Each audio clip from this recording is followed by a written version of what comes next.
Welcome in, guys, to another NRL analysis. Little focus here on the halfback for the Storm, Jerome Hughes, and the ability that he can see things in front of him. Right, that's such a massive skill for NRL players, and not a lot of them have that. From my knowledge, all through juniors and into the SG ball, all that kind of stuff there, that they're very structured these days, and that's great in certain ways. They've got certain plays, certain things to look at, certain ways of going about things, and Jerome Hughes is one of those guys that's very off the cuff, see what's in front of him type of player. We also need to point out the fact that these best teams, they just find where the weaknesses are in the opposing team. So he's able to get Eli Katoa 2 tries here, which in the first 3 games didn't find any weaknesses through that left-hand side defense of the opposing team.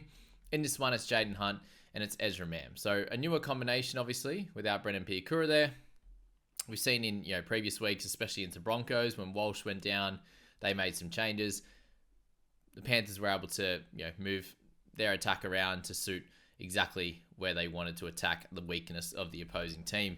And in this one, Jerome Hughes was focusing on the Ezra Mam and Jaden Hunt matchup and got 2 tries out of it.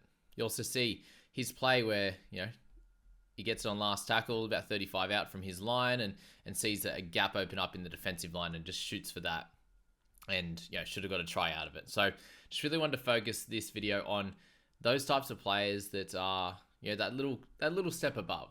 They can play in their structures to do with their team and what they need to in that system that they have, but then have the plays on top of that. They have Munster as well, obviously coming back from an injury. Hopefully he's okay and he can get through, but he has that type of play in him as well. It's a little bit different to that of Hughes. They're obviously both ball runners. Hughes a little bit more through his speed and just little short steps. Obviously similar to that of Tedesco and his short, quick foot movement that he can get in around defenders quickly and see little gaps and pounce on them. Munster is a little bit more with the big stepping and going from there. But that's just something I wanted to focus on here.